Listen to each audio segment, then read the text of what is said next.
जीवन की परिस्थितियों में मनुष्य का धन बल, बाहुबल या अन्य उपलब्धियां केवल एक सीमा तक उसका साथ देती हैं।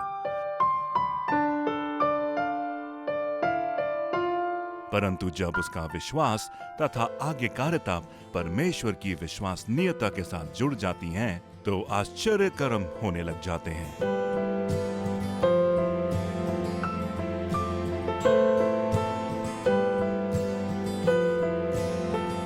बाइबल एक ऐसी पुस्तक है जो जीवन की हर परिस्थिति में हमारा मार्गदर्शन करती है।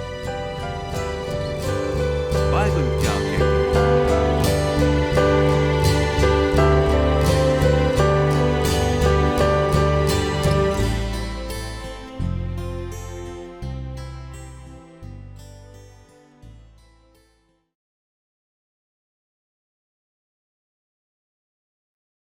नमस्कार दोस्तों, मैं आकांक्षा आपकी आशा कार्यक्रम में आपका तहे दिल से स्वागत करती हूँ। बाइबल कहती है, हे मेरे पुत्र, मेरी आज्ञाओं को ना भूलना। आज्ञाकारिता सृष्टि के प्रारंभ से लेकर आज के समय तक एक सबसे बड़ी चुनौती है। आज हम इस कार्यक्रम में जानेंगे कि कैसे आज्ञाकारिता के द्वारा हम आशीष प्राप्त कर सकते हैं, जिसमें अगुवाई करने के लिए हमारे सामने भाई अनुराग एक बार फिर से उपस्थित हैं। भाई अनुराग, आपका स्वागत है। धन्यवाद आकांक्षा। नमस्कार सभी को। आकांक्षा जी, आपने जिस विषय को आज उठाया है, मैं आपको बहुत बहुत धन्यवाद देता हूं इस महत्वपूर्ण विषय को उठाने के लिए, क्योंकि जैसे आपने कहा कि सृष्टि के प्रारंभ से लेकर के आज के समय तक सबसे बड़ी चुनौती का काम यदि मनुष्य के लिए कुछ रहा है, या परीक्षा का काम यदि मनुष्य के लिए कुछ रहा है, तो वो है आज्ञाकारिता। और आज्ञाकारिता की जब बात आती है तो ये बहुत मुश्किल है एक मनुष्य के लिए जो कि स्वाभाविक मनुष्य है या नेचुरल मैन है, या एक मनुष्य जिसने कि नया जन्म नहीं पाया है, वो आज्ञाकारिता में बना रहे। और इसके कारण से, चूंकि वो एक स्वाभाविक मनुष्य है या नया जन्म उसने नहीं पाया है, तो उसके लिए प्रतिरोध करना, समर्पण ना करना, ये सारी बातें उसके अंदर व्याप्त रहेगी, उसके अंदर बनी रहेगी, और वो कभी उससे छुटकारा नहीं प्राप्त कर सकता। स्वाभाविक मनुष्य की बात करें तो वो मनुष्य जो अपने स्वभाव के अनुसार चलता है, नेचुरल मैन, जो अपनी आकांक्षाओं के अनुसार चलता है। और एक मनुष्य होता है, जो बाइबल बताती है हमारे को, एक मनुष्य होता है जिसने अपने जीवन को प्रभु को समर्पित नहीं किया है, जिसने नया जन्म नहीं पाया है। तो वो मनुष्य भी वैसा होता है जो कि आज्ञाकारिता को पालन नहीं करता है। तो ये सारी बातें, चाहे हम किसी भी प्रकार से क्यों ना हो, हम इन सारी बातों में इस बात को देखते हैं कि वो प्रतिरोध करता है, विरोध करता है। किसी भी बात को, परमेश्वर की बातों का कम ना मानना, उसके अंदर ये एक स्वभाव में है। और इसी के कारण हम देखते हैं कि आज नास्तिकवाद जो है वो इसी का परिणाम है। लोग इस बात को नहीं जानते हैं या नहीं जानना चाहते हैं और नहीं मानना चाहते हैं कि उनका कोई सृष्टिकर्ता है। मनुष्य चाहता है कि मैं अपने खुद का स्वामी बना रहूं, मेरे ऊपर कोई और प्रधानता ना करे, मेरे ऊपर केवल मैं ही प्रधान रहूं, अपनी इच्छाओं के अनुसार चलूं, अपनी सोच के अनुसार चलूं, और किसी उच्च अधिकारी की अधीनता में हम अपने आप को समर्पित करना नहीं चाहते। और वही बात है जो अनाज्ञाकारिता को लेकर के आती है। इसके अलावा यदि आप ये भी देखें, और आज समाज में आप निकल के जाइए और लोगों से मिलिए, माँ बाप से मिलिए, बच्चों से मिलिए, आप अधिकारियों से मिलिए, किसी से भी आप बात करेंगे, तो अनाज्ञाकारिता जो है वो हर एक जगह इतनी ज़्यादा बढ़ गई है कि लोग किसी भी आज्ञा का पालन नहीं करना चाहते। अपने देश के नियम के अंतर्गत नहीं रहना चाहते, लोग अपने माता पिता के नियम के अंतर्गत नहीं रहना चाहते, लोग परमेश्वर के नियम के अंतर्गत नहीं रहना चाहते, जो धार्मिक नियम है उसके अंतर्गत रहना नहीं चाहते। हम सब कुछ करना चाहते हैं, लेकिन हम आज्ञाकारी नहीं रहना चाहते। उसका एक और कारण यह है कि आज के आधुनिक मनुष्य के लिए जो नैतिकता का गुण होते हैं उसमें आज्ञाकारिता कहीं नहीं आती। हम नहीं सोचते कि obedience is a moral value, नहीं मानता मनुष्य। तो ये एक बहुत बड़ी चुनौती है। और यदि आप बाइबल के इतिहास में जाते हैं, बाइबल के प्रारंभ में जाते हैं, वहाँ पर आपको देखने को मिलता है कि सबसे बड़ी समस्या, जो सबसे पहली समस्या आई मनुष्यों के जीवन में, पाप आने का कारण क्या था? वो थी अनाज्ञाकारिता। कि जब परमेश्वर ने आज्ञा दिया था आदम और हवा को कि तुम इस वृक्ष के फल को ना खाना, उन्होंने उस आज्ञा का उल्लंघन किया।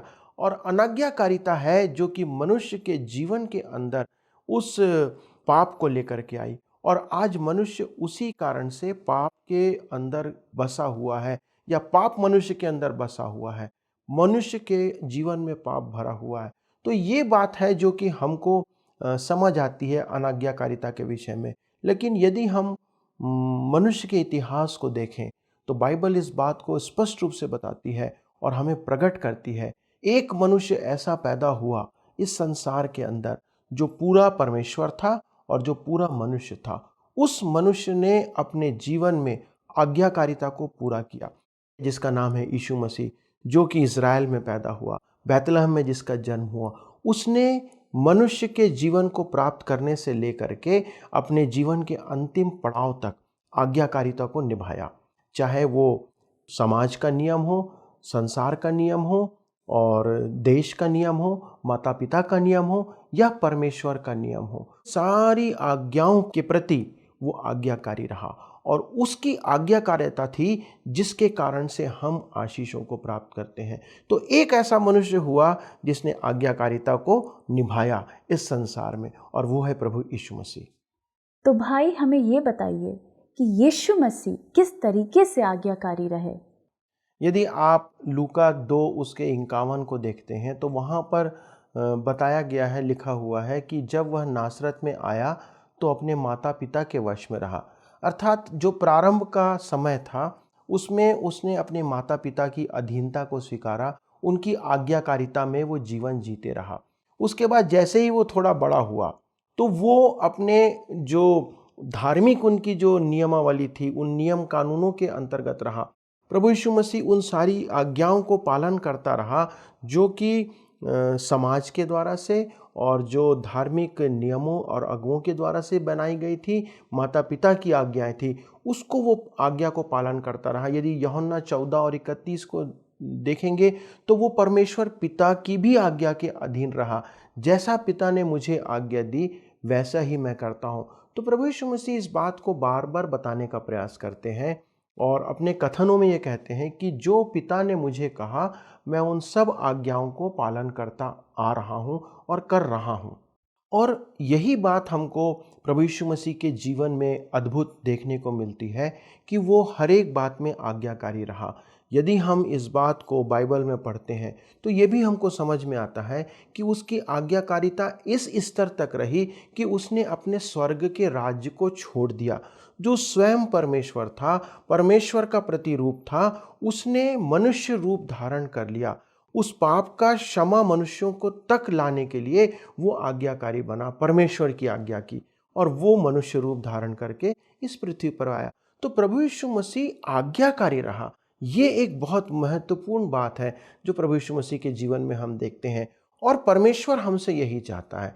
यदि आप पहला शामुएल उसका 15 अध्याय और 22 वचन को पढ़ेंगे, वहां पर बाइबल इस बात को बताती है कि परमेश्वर किस बात से प्रसन्न होता है। शमूएल ने कहा, क्या यहोवा होम बलियों और मेल बलियों से उतना प्रसन्न होता है जितना कि अपनी बात के माने जाने से प्रसन्न होता है? सुन, मानना तो बलि चढ़ाने से और कान लगाना मेढ़ों की चर्बी से उत्तम है। परमेश्वर ने इस बात को शाऊल राजा के सामने शामुएल के द्वारा से प्रकट किया जब उसने परमेश्वर की आज्ञा का उल्लंघन किया। परमेश्वर ने आज्ञा दिया था कि तुम जो कुछ भी उस लूट में लेके आए हो, युद्ध जीतने के बाद उसमें से कुछ भी जीवित ना रखना, उसमें से कुछ भी अपने पास ना रखना, उसे नाश कर देना। तब परमेश्वर ने जब देखा कि शाऊल ने उन बातों को नहीं माना, तब परमेश्वर ने इस बात को उसके पास खबर भेजा और कहा कि क्या होम बलि और मेल बलि से मैं प्रसन्न होता हूँ? नहीं, हमारा जो परमेश्वर है वो प्रसन्न होता है आज्ञाकारिता से, और आज्ञाकारिता जो है वो हमारे लिए बहुत महत्वपूर्ण है परमेश्वर के सामने। और जैसा हम बात कर रहे थे, प्रभु यीशु मसीह अपने जीवन में आज्ञाकारी रहा, और उसकी आज्ञाकारिता ही है जो हमारे लिए बहुत महत्वपूर्ण है, जिसके द्वारा से हम आशीषें प्राप्त करते हैं। सो यीशु मसीह की आज्ञाकारिता से हमें क्या फ़ायदा होगा?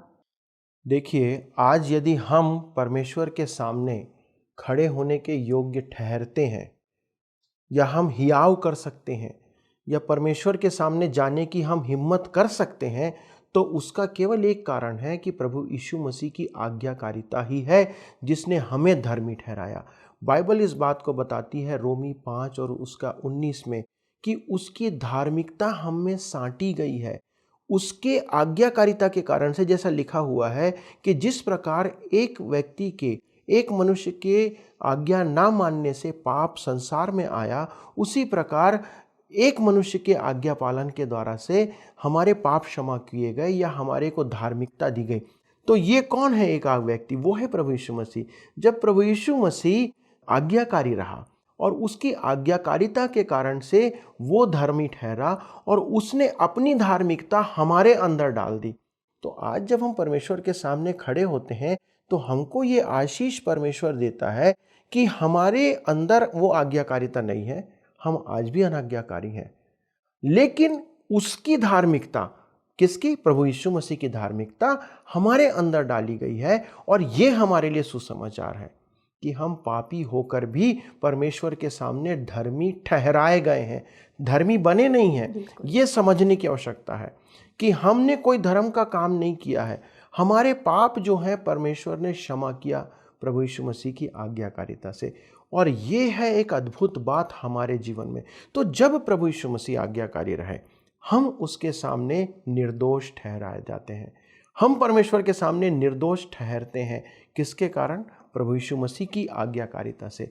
और वो आज्ञाकारिता है जिसने हमारे लिए इन सारी आशीषों को लेकर के आया, जिस आज्ञाकारिता से हमारे जीवन में ये सारे अद्भुत काम जो हैं हम होते हुए देख सकते हैं, जिसके कारण पवित्र आत्मा हमें दिया गया, जिसके कारण हम परमेश्वर के सामने खड़े होने के योग्य ठहरते हैं। तो ये है आज्ञाकारिता प्रभु यीशु मसीह की, जिसने हमें धर्मी ठहराया। एक पहली विशेष बात जिसे हमें समझना चाहिए।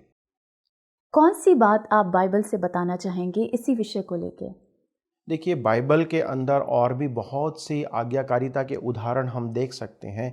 ना केवल प्रभु यीशु मसीह आज्ञाकारी रहे, परंतु प्रभु यीशु मसीह के साथ साथ ऐसे बहुत से सेवक हुए, सेविकाएं हुई, जिन्होंने अपने समय काल में जब वो इस पृथ्वी पर रहे, उन्होंने परमेश्वर की आज्ञा को सर्वोपरि माना। उन्होंने परमेश्वर की आज्ञाओं को मानने के लिए अपना सब कुछ दिया और आज्ञा पालन किया। यदि आप एक उदाहरण में देखूं तो नूह के जीवन का, एक बहुत ही अद्भुत उदाहरण नूह के जीवन का देखने को हमें मिलता है, और जिसमें उसने कभी भी संदेह नहीं किया, उसने निश्चित तौर पे परमेश्वर की आज्ञा का पालन किया। यदि आप उत्पत्ति की पुस्तक को पढ़ते हैं, 5वें 6वें अध्याय को आप जाएंगे, वहाँ पर देखेंगे कि वहाँ पर नूह के जीवन के बारे में पूरा वृत्तांत लिखा हुआ है। और वहाँ पर परमेश्वर कहता है कि नूह से कहता है कि मेरी नज़रों में पृथ्वी पर लोगों के जीवन में अधार्मिकता बढ़ती जा रही है, पाप बढ़ते जा रहा है। मनुष्य के मन में जो भी उत्पन्न होता है वो सब गलत होता है, पाप उत्पन्न होता है। और वो कहता है कि मैं सब कुछ को नाश कर दूंगा। तब परमेश्वर ने नूह को आज्ञा दिया कि तू एक जहाज बना। उस जहाज की लंबाई, चौड़ाई, ऊंचाई सब कुछ परमेश्वर ने नूह को बताया। लेकिन अब समझने की बात यह है कि नूह जिन परिस्थितियों में था, उन परिस्थितियों में उसकी आज्ञा को पालन करने के लिए नूह के सामने एक बड़ी चुनौती थी। जब नूह इस जहाज को बनाने का काम कर रहा था, तब लोग उसका मजाक उड़ाते थे। बाइबल बताती है लोग उसका ठट्ठा करते थे। क्यों करते थे? क्योंकि उस समय तक बारिश हुई नहीं थी। लोग ये नहीं जानते थे, नहीं समझते थे कि बारिश हो भी सकती है। तो अनहोना था लोगों के लिए समझना कि बारिश हो सकती है या यहाँ पे पानी भी आ सकता है। उन परिस्थितियों में परमेश्वर ने नूह से कहा कि तू जहाज बना, और उसने आज्ञा का पालन किया। और जब हम इस बात को देखते हैं कि नूह ने आज्ञा का पालन किया, तो उसकी आज्ञाकारिता के द्वारा से न केवल नूह का परिवार बचाया गया, परंतु नूह के साथ विभिन्न विभिन्न प्रकार के जितने भी प्राणी इस संसार में हैं, उन सबों का जोड़ा बचाया गया, क्योंकि परमेश्वर की ये योजना थी। परमेश्वर चाहता है कि जब हम आज्ञा पालन करें तो उसके द्वारा एक अद्भुत आशीष परमेश्वर न केवल हमारे लिए परंतु लोगों के लिए लाना चाहता है। तो हमारी आज्ञाकारिता परमेश्वर के सामने अच्छी है और उसके द्वारा हम लोगों के लिए आशीष का कारण ठहर सकते हैं। यदि नूह के जीवन को आप और आगे देखेंगे तो वहाँ पर इस बात को लिखा हुआ है उत्पत्ति 6 और 8 के अंदर कि नूह जो है वो एक धर्मी मनुष्य था और परमेश्वर के अनुग्रह की दृष्टि नूह के ऊपर बनी रही। वो जो धार्मिकता थी, जो अनुग्रह की दृष्टि बनी रही, उसका एक कारण था कि वो आज्ञाकारी रहा। फिर हम उसके आगे चलते हैं तो हम अब्राहम के जीवन को देखते हैं। अब्राहम भी आज्ञाकारी रहा, परमेश्वर की आज्ञाओं का उसने पालन किया। जब परमेश्वर ने कहा कि तू अपने घर, अपने जन्मभूमि, अपने सब रिश्तेदारों को छोड़कर वहाँ से निकला, उसने परमेश्वर की आज्ञा का पालन किया। जब परमेश्वर ने कहा तू अपने बेटे को बलिदान करके चढ़ा मेरे लिए, उसने उसकी आज्ञा को पालन किया। भले ही परमेश्वर ने उसे बलिदान चढ़ाने से रोक दिया, क्योंकि परमेश्वर उसे परख रहा था, परमेश्वर उसकी आज्ञाकारिता को परख रहा था कि ये अब्राहम कहाँ तक आज्ञाकारी रहता है। और तब हम उसके बाद देखते हैं कि अब्राहम ने अपने जीवन में जब आज्ञाकारिता को निभाया तो उसके ही वंश को परमेश्वर ने आशीषें दिया। उसके वंश से हम देखते हैं कि आगे जाकर प्रभु यीशु मसीह आते हैं, उसके वंश से दाऊद राजा आता है जिसके वंश में प्रभु यीशु मसीह पैदा होते हैं। तो ये आज्ञाकारिता जो है वो आशीषों को लेकर के आती है हमारे जीवन में। यदि हम अब्राहम से आगे चलते हैं, नए नियम में आइए, एक अद्भुत उदाहरण हमको मिलता है मरियम का। जब हम मरियम के जीवन को देखते हैं तो मरियम के जीवन की आज्ञाकारिता भी एक अद्भुत चिन्ह हमारे और एक अमिट छाप हमारे सामने छोड़ती है। एक जवान लड़की जिसका विवाह नहीं हुआ है, जो कि अभी ब्याही जाने वाली है, उस जवान स्त्री को, उस लड़की को परमेश्वर का आदेश आता है कि तू गर्भवती होगी और तू पुत्र जनेगी। इस्राएलियों के जीवन में यदि एक ऐसी स्त्री जो बिना ब्याहे यदि वो गर्भवती होती है तो उसके लिए जो परिणाम था वो था कि उसे पथरवाह करके मार डाला जाए। समाज में इसके अलावा यदि आप देखें तो एक नामधराई की बात थी।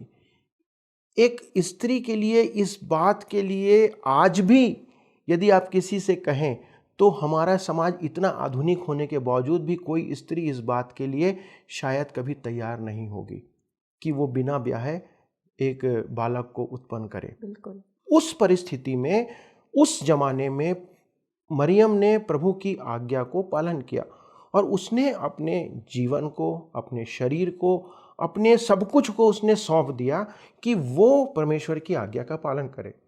तो वो जो उसकी आज्ञाकारिता थी मरियम की, उस आज्ञाकारिता के कारण हम देखते हैं कि वो प्रभु यीशु क्रिस्ट की माता होने का आदर प्राप्त करती है। बाइबल आगे कहती है, यदि आप देखेंगे, कि तू स्त्रियों में धन्य है। क्यों उसे धन्य कहा गया? क्योंकि वो परमेश्वर की आज्ञा के सामने आज्ञाकारी रही। जो आदेश परमेश्वर ने दिया उसने उसे माना। फिर उसके बाद हम देखते हैं पौलुस के जीवन को। पौलुस भी अपने जीवन में परमेश्वर की आज्ञाओं के प्रति आज्ञाकारी रहा। वो एक रोमी नागरिक था, बिन्यामीन के गोत्र से था और ज्ञानी पुरुष था और उसने सारे ज्ञान को प्राप्त किया था और यहूदियों के लिए एक बहुत आदर सूचक स्तर पर वो था, आदर के स्तर पर। वहाँ पर हम देखते हैं कि जब वो कलीसिया को सताने का काम करने का जो काम वो कर रहा था, उस समय प्रभु यीशु मसीह उसे दर्शन देते हैं और वो दर्शन दे करके उससे कहते हैं कि हे शाऊल, तू मुझे क्यों सताता है? और वहाँ पर वो इस बात को देख के समझ जाता है कि मैं कुछ गलत काम कर रहा हूँ और तब वो कहता है प्रभु से, हे प्रभु, मैं क्या करूँ? उसको प्रभु यीशु मसीह ने आज्ञा दिया कि तू जा और दमिश्क में जा करके इंतज़ार करना। और तब वहाँ पर हम देखते हैं कि यदि आप प्रेरितों के काम 22 और उसके 10 को कह पढ़ते हैं, वहाँ पर इस बात को आप पाएंगे कि उसने परमेश्वर की आज्ञा का पालन किया। और जब प्रभु यीशु मसीह ने उसे दर्शन दे करके उसको इन आज्ञाओं को दिया, उसके बाद वहाँ से वो पलट के नहीं देखा, वो आगे चलता चला गया, उसकी आज्ञाओं को पूरा करता चला गया। और जब आप आगे आकर के प्रेरितों के काम 26 अध्याय 19 वचन में देखते हैं तो वो समय था जब पौलुस राजा के सामने, शासकों के सामने और सारे बड़े बड़े अधिकारियों और रोम की जो जनता थी उसके सामने जब वो खड़ा होता है चेनों से बंधा हुआ, उस स्थिति में आकर के पौलुस इस बात को कहता है और बताता है, जो आज्ञा मुझे दी गई थी उसके प्रति मैं कभी भी अनाज्ञाकारी नहीं हुआ। मैंने परमेश्वर की आज्ञा का पालन किया है। और उसका परिणाम क्या निकला? हम ये देखते हैं कि आज नए नियम की आधी जो पत्रियां हैं वो पौलुस के द्वारा लिखी गई। बड़े बड़े कार्य पौलुस ने किए। तो जब हम आज्ञाकारी रहते हैं परमेश्वर के प्रति तो अद्भुत रूप से परमेश्वर हमको इस्तेमाल करता है। तो ये था पौलुस का जीवन। और हम यदि आगे बढ़ें तो एक हमारा आदर्श जो प्रभु यीशु मसीह के बारे में बात कर रहा था कि प्रभु यीशु मसीह ऐसे व्यक्ति रहे जो कि पूरे परमेश्वर थे और पूरे मनुष्य थे। और प्रभु यीशु मसीह ने इस आज्ञाकारिता का एक अद्भुत नमूना हमारे सामने प्रकट किया। और जब हम प्रभु यीशु मसीह के पूरे जीवन को देखते हैं तो उसने आज्ञाकारिता की एक मिसाल प्रकट किया। जब वो कहता है कि अच्छा चरवाहा मैं हूँ और अच्छा चरवाहा अपनी भेड़ों के लिए अपना प्राण देता है, तो प्रभु यीशु मसीह ने अपनी उस आज्ञाकारिता को यहाँ तक प्रकट किया जो बाइबल हमको स्पष्ट रूप से बताती है। यदि आप पढ़ेंगे फिलिपियों की पत्री 2 अध्याय उसका 8वां वचन, वहाँ पर इस बात को बाइबल हमको बताती है। और मनुष्य के रूप में प्रकट होकर अपने आप को दीन किया और यहाँ तक आज्ञाकारी रहा कि मृत्यु, हाँ क्रूस की मृत्यु भी सह ली। ये है प्रभु यीशु मसीह की आज्ञाकारिता जो हमको यहाँ पर प्रकट की जाती है कि वो पहला आज्ञाकारिता मनुष्य रूप में प्रकट हुआ और वो यहाँ तक आज्ञाकारी रहा कि उसने क्रूस की मृत्यु को सह लिया। ये है प्रभु यीशु मसीह की आज्ञाकारिता। क्यों उसने उस मृत्यु को, क्रूस की मृत्यु को अपने ऊपर लिया? क्योंकि वो इस बात को देख रहा था कि इसके कारण से मनुष्य जाति के अंदर जो उद्धार का काम है वो पूरा होगा। वो इस बात को देख रहा था जो वर्षों से मनुष्य का परमेश्वर से अलगाव है, उस अलगाव को दूर करने के लिए ये मृत्यु, ये क्रूस की मृत्यु एक माध्यम है। उसने आज्ञाकारिता को पूरा किया, वो आज्ञाकारी रहा। और उसके आगे यदि आप पढ़ेंगे तो आप उसका प्रतिफल देखेंगे कि क्या प्रतिफल प्रभु यीशु मसीह के को परमेश्वर ने दिया। उसके आगे पढ़िए आप 9 से 11 तक। इस कारण परमेश्वर ने उसको अति महान भी किया और उसको वह नाम दिया जो सब नामों में श्रेष्ठ है, कि जो स्वर्ग में और पृथ्वी पर और पृथ्वी के नीचे है वे सब यीशु के नाम पर घुटने टेके और परमेश्वर पिता की महिमा के लिए हर एक जीभ अंगीकार कर ले कि यीशु मसीह ही प्रभु है। ये है वो आशीषें जो प्रभु यीशु मसीह की आज्ञाकारिता के कारण से न केवल प्रभु यीशु मसीह को मिली परंतु हमको मिली। आज जब हम इस आज्ञाकारिता की बात को देखते हैं, सुनते हैं, पढ़ते हैं तो हमें ये बहुत छोटी बात लगती है, लेकिन परमेश्वर की नज़रों में ये आज्ञाकारिता बहुत महत्व रखती है। चाहे नूह का जीवन था, चाहे प्रभु यीशु मसीह का जीवन था, चाहे अब्राहम का जीवन था, चाहे मरियम का जीवन था, चाहे पौलुस का जीवन, ऐसे बहुत से उदाहरण हमारे सामने आते हैं। आज यदि हम आज्ञाकारी होते हैं तो हमारे कारण से दूसरे आशीषित होते हैं और ये आज्ञाकारिता हमारे लिए बहुत महत्वपूर्ण है। परंतु इस बात को जानना, समझना बहुत आवश्यक है कि हम अपने मानव स्वभाव से इस बात को नहीं कर सकते। हम यदि मानव स्वभाव में हैं तो हम परमेश्वर के प्रति आज्ञाकारी नहीं हो सकते। उसके लिए हमको आवश्यकता है कि हम परमेश्वर के अधीनता में अपने आप को समर्पित करें और तब हम इस बात को पाएंगे कि हम इस आज्ञाकारिता को पूरी कर सकते हैं, उसकी आज्ञाओं को पालन कर सकते हैं। एक अंतिम वचन पढ़िए जो बाइबल बताती इब्रानी 5 और उसके 8 में। पुत्र होने पर भी उसने दुख उठा उठा कर आज्ञा माननी सीखी। आवश्यकता है कि जब हम आज आज्ञाकारिता की बात करते हैं तो आज्ञाकारिता के अंदर दुख उठाना एक महत्वपूर्ण कदम है।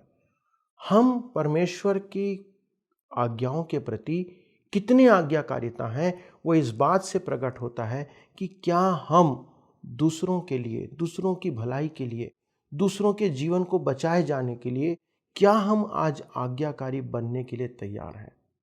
ये एक अद्भुत चुनौती है हमारे सामने कि हम अपने आप को इस बात में परखें कि क्या हम आज्ञाकारी हैं या नहीं। और यदि आज्ञाकारी नहीं है तो हम आज यीशु से सीख सकते हैं। हम आज यीशु से इस बात को समझ सकते हैं कि उसने पुत्र होकर के भी आज्ञाकारिता बनाए रखने के लिए दुख उठाना सीखा, और उसने दुख उठाया, और उसके दुख उठाने से हमको उद्धार प्राप्त होता है, हम धर्मी ठहराए जाए। और ये है प्रभु यीशु मसीह की आज्ञाकारिता, जो हमारे सामने एक अद्भुत उदाहरण है।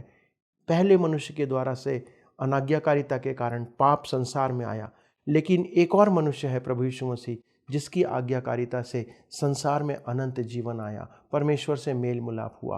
परमेश्वर चाहता है कि हम भी आज्ञाकारी रहें, और हमारी आज्ञाकारिता जो परमेश्वर के सन्मुख ग्रहण योग्य है, क्योंकि वो यह कहता है कि आज्ञा मानना बलिदान चढ़ाने से उत्तम है। हम कितना भी कुछ दे दें परमेश्वर को, यदि हम आज्ञाकारी नहीं रहेंगे तो उसका कोई भी फायदा हमें नहीं मिलेगा। हम चाहे अपना धन दे दें, अपना बल दे दें, अपना परिवार दे दें, अपनी नौकरी दे दें, सब कुछ दे दें, लेकिन यदि हम आज्ञाकारी नहीं रहेंगे तो परमेश्वर के सामने हम ठहर नहीं सकते, उसकी कोई आशीष हम प्राप्त नहीं कर पाएंगे। हम एक और व्यक्ति के जीवन को देख सकते हैं, वो है विलियम कैरी। विलियम कैरी को जब परमेश्वर ने दर्शन दिया कि वो जा करके हिंदुस्तान में, भारत देश में आकर के सेवा करे, तब विलियम कैरी ने अपने उस समर्पण के कारण आज्ञाकारिता को पूरा किया। विलियम कैरी की जो आज्ञाकारिता थी वो इस स्तर तक पहुंची कि विलियम कैरी जब सेवा कर रहा था, उसकी जो पत्नी थी वो पागल हो गई, और उसके स्त्री के पागल होने का कारण था कि उसके जो बच्चे थे वो बचपने में ही मर गए, क्योंकि बहुत अभाव और बहुत परेशानियों के साथ वो वहाँ पर सेवा कर रहा।